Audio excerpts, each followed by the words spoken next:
یہ میں حضرت کل پڑھ رہا تھا اور میں حضرت جی کتنی دیر پڑھ کے اس کا مزہ لیتا رہا اور میں سوچتا رہا یار ہم کتنے بد نصیب اور بدبخت لوگ ہیں حضرت جی. شاید یہ دونوں لفظ بھی میں نے چھوٹے بولے, ہمارے لیے کچھ اس سے آگے جا کے بولا جانا چاہیے تھا حضرت. یہ شوق اللہ تعالیٰ کی کتاب ہے, اس میں حضرت نے لکھا ہے کہ مخلوق پیدا کرنے سے 1000 سال پہلے اللہ پاک نے سورہ طٰہٰ اور سورہ یاسین کی تلاوت کی ہے.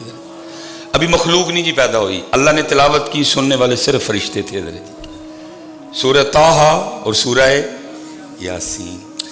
اب حضرت میں ممبر شریف پہ بیٹھا ہوں, ٹوٹیوں تک بیٹھے لوگ مجھے نظر آ رہے ہیں اور لوگوں کو دیکھنے اندر ایک اور دکھ بھی جاگا. پتہ کیا ہے دکھ کی بات؟ یہ اتنے بڑے مجمع میں حضرت جی شاید چند ہی افراد ہوں جن کو پتہ ہو کہ سورہ طٰہٰ ہے کس پارے میں.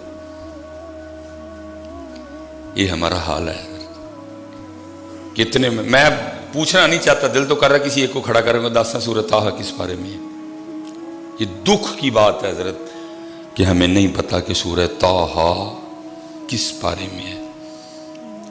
شعب الایمان, ابھی مخلوق 1000 سال بعد تخلیق کی گئی ہے حضرت, اور 1000 سال پہلے اللہ ہے اور فرشتے ہیں حضرت, اور اللہ نے خود پڑھی سورہ طٰہٰ اور سورہ یاسین. فرشتوں نے سنی ہے حضرت, لیکن دکھ ہے حضرت اتنے بڑے مجمع میں شاید چند لوگ ہوں جن کو پتا ہو کہ سورہ طٰہٰ کس بارے میں. میں نے کبھی قرآن پڑھا نہیں تو مجھے کیسے پتا ہو سورہ طٰہٰ کس بارے میں ہے. سورہ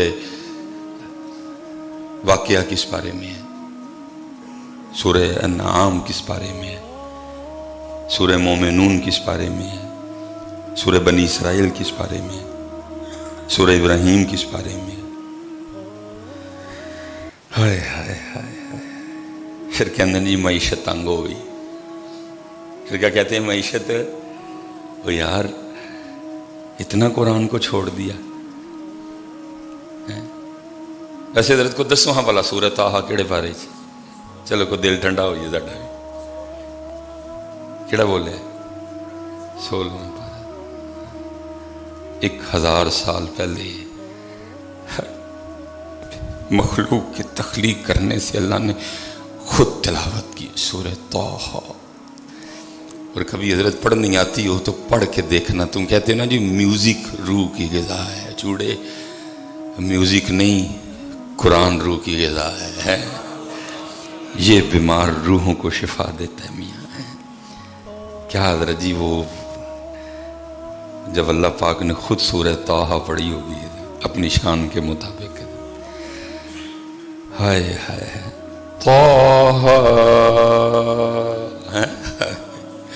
کیا, اور فرشتوں نے سنی ہے سورہ طٰہٰ اور سورہ یاسین.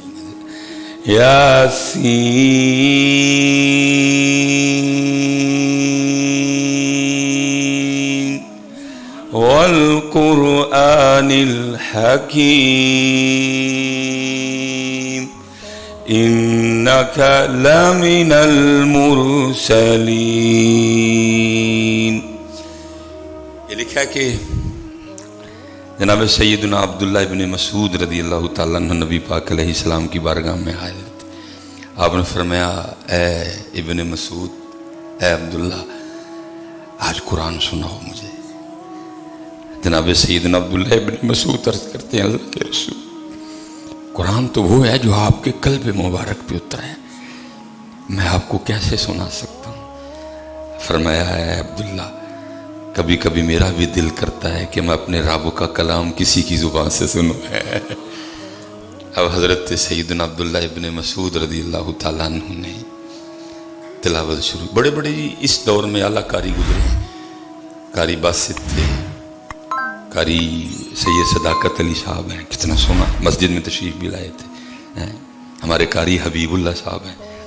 تو جب یہ قرآن پڑھتے ہیں تو حضرت کیا, تو میں کہتا ہوں جناب سیدنا عبداللہ ابن مسعود رضی اللہ تعالیٰ عنہ نے کسی سے تو نہیں قرآن سیکھا تھا, انہوں نے تو قرآن بھی نبی پاک علیہ السلام سے سیکھا تھا حضرت. تو کیا تلاوت ہوگی ان کی حضرت. قاری عبدالباسط, جتنے بڑے بڑے نام کچھ آپ نے تلاوت شروع کی. لکھا ہے جناب عبداللہ ابن مسعود تلاوت کرتے رہے اور ادھر اللہ کے رسول پاک علیہ الصلوۃ والسلام کا عالم کیا تھا کہ آپ کی مبارک آنکھوں سے آنسو گرتے رہے ہیں اتنا. لیکن آج امت نے کیا سلوک کیا قرآن سے حضرت جی. کسی نے کچھ نہیں کیا، آپ اور میں نے خود اپنی معیشت کو تالے لگائے ہیں. ہم نے خود، میں ظاہر ہے جی جمعے کا مجمع ہے، ہر پارٹی سے پیار رکھنے والے احباب بیٹھے ہیں بھائی، نہ کسی سے یاری اور نہ کسی سے دشمنی، ہماری سب سے یاری. کیونکہ میرا آپ سے رشتہ اور تعلق اور ہے حضرت جی، اور وہ میرا آپ سے رشتہ اور تعلق کیا ہے؟ وہ ایک استاد اور ایک شاگرد کا ہے حضرت. وہ ایک سکھانے والے اور سیکھنے والے کا. میں سکھانے والا ہوں حضرت. میں نے آپ کو پی ٹی آئی یا نون لیگ کی نظر سے نہیں دیکھنا حضرت جی. میں نے آپ کو ایک ہی نظر سے دیکھنا ہے، اور وہ کیا ہے؟ لا الہ الا اللہ محمد الرسول اللہ. میں جب حضرت ان کھیلوں میں پڑ گیا تو میں آپ کی اصلاح کیسے کروں گا حضرت؟ میں نے کبھی، میرے لیے کوئی کچھ بھی نہیں ہے. میرے لیے آپ صرف ایک ہی ہیں کہ آپ میرے نبی پاک کی امت ہیں حضرت. اور مجھے اللہ نے معلم بنایا ہے حضرت. مجھے اللہ نے اپنے محبوب کے ممبر اور مصلی پہ بٹھایا ہے. میں نے خیر خواہی کرنی. میں حضرت جی کسی پہ کیچڑ نہیں اچھالنے لگا. جو آپ کا ایک ذہن بنا ہوا ہے میں اس حوالے سے بات کر. آپ حضرت اسد عمر کو چھوڑ کے نا، میں کہتا ہوں کوئی سپر ڈوپر اسد عمر لے ہیں اٹھا کے، جو بڑا ماہر معاشیات ہو، جس نے جناب فلاں ڈگری لے رکھی ہو. حضرت جی نہیں کر سکے گا وہ بھی کچھ بھی. جس دلدل میں آپ اور میں پھنس گئے ہیں وہ ہمیں نہیں نکال سکے گا حضرت جی. میں کہتا ہوں اسحاق ڈار کو چھوڑ کے کوئی سپر ڈوپر اسحاق ڈار لے آؤ حضرت. کوئی اس سے آگے والی کوئی چیز اٹھا کے لے آؤ حضرت. کوئی کیمبرج کا پڑھا لے آؤ، کوئی آکسفورڈ کا پڑھا لے آؤ حضرت. کسی ایک سے بھی کچھ نہیں ہوگا حضرت جی. کیوں؟ کیونکہ آپ کا اور میرا کام اتھے خراب نہیں ہویا، آپ کا اور میرا کام اتوں خراب کیتا گیا ہے حضرت. ہاں حضرت، یہ آپ کی اور میری جو معیشت خراب ہوئی ہے وہ اتوں، بڑی وجہ اتوں ہے، اور قرآن کے سامنے پڑا ہوا. اور قرآن میں اللہ کیا کہہ رہے ہیں؟ وَمَنْ أَعْرَضَ عَنْ ذِكْرِي فَإِنَّ لَهُ مَعِيشَةً ضَنْكًا. اور جو ہمارے ذکر سے منہ موڑے گا ہم اس کی معیشت کو تنگ کر دیں گے.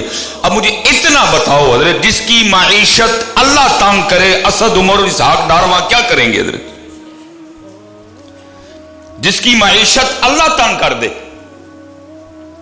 وہاں اسد عمر یا اسحاق ڈار کیا کریں گے حضرت؟ ان کی سمجھ، ان کی بوجھ، ان کی تکنیک، ان کا تجربہ، ان کی ڈگریاں، کیمبرج، آکسفورڈ کیا کرے گی وہاں حضرت؟ جس کا اللہ بند کر دے حضرت اس کا کون کھولے گا حضرت؟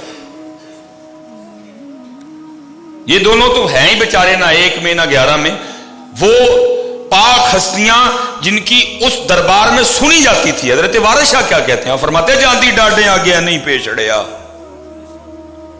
جاندی ڈاڈے آگے نہیں پیش اڑیا، چٹ لفٹ کے ٹائم لنگا لئیے. وہ بڑے بڑے ڈردے رہے حضرت. تیرا میرا اتھو بند ہویا میاں، کسی سے کچھ نہیں ہوگا حضرت. یہ تو نے خود کھولنا ہے. یہ جو تالا یہ تو نے خود لگایا ہے تالا حضرت. اور اس کی چابی کیا ہے؟ اس کی چابی فجر ہے. کھول اس کو فجر سے. پھر جو دوسرا تالا لگا ہے اس کی چابی زور ہے، کھول اس کو زور سے. جو تیسرا تالا لگا ہے اس کی چابی عصر ہے، کھول اس کو عصر سے. جو چوتھا تالا لگا ہے اس کی چابی مغرب ہے، کھول اس کو. چلو میں اور آسان کا، یہ دندے ہیں. پہلا دندہ فجر ہے، دوسرا دندہ زور ہے، تیسرا دندہ عصر ہے، چوتھا دندہ مغرب ہے، پانچواں دندہ عشاء ہے. تیرے پاس چابی ہے لیکن تیری چابی میں دندے کوئی نہیں ہے. پہلے اپنی چابی میں 5 دندے ڈلوا. فجر کا دندہ، زور کا دندہ، عصر کا دندہ، مغرب، عشاء. پھر کھول اس کو حضرت. یہ اسحاق ڈار یا اسد عمر سے نہیں کھولنا تالا کوئی بھی. یہ تالا تو نے خود کھولنا ہے. اور اس تالے میں ایک دندہ تلاوت قرآن کریم کا بھی ڈلوا. کھول. نہ بے وقوف بنو. کب تک بے وقوف رہو گے تم لوگ حضرت؟ کب تم لوگوں کو ہوش آئے گی حضرت؟ کب تک انہی پیاسے امیدیں لگائے بیٹھے رہو گے حضرت؟ اٹھو، ہمت کرو حضرت. وہ کہہ رہے ہیں ہم تمہاری مدد کریں گے، لیکن شرط پہلے انہوں نے ایک رکھ دی ہے، پہلے تمہیں مومن ہونا پڑے گا حضرت. شرط انہوں نے ایک رکھ دی، کہا ہم کریں گے تمہاری مدد، لیکن شرط پہلے رکھی ہے کہ تمہیں مومن ہونا پڑے گا. تمہیں کم تولنا چھوڑنا پڑے گا، تمہیں دھوکہ دینا چھوڑنا پڑے گا، تمہیں ملاوٹ کرنی چھوڑنی پڑے گی، تمہیں پورا تولنا پڑے گا، تمہیں فراڈ کرنا چھوڑنا پڑے گا. ہم تمہاری مدد کریں گے. اور یاد رکھو حضرت، جس کی مدد اللہ کرے پھر حضرت اس کو کون روکے گا حضرت؟ ہمارے پیچھے رہ جانے کی وجہ یہ ہے کہ آج ہمارے پاس اللہ اور اللہ کے رسول کی مدد نہیں رہی کوئی بھی.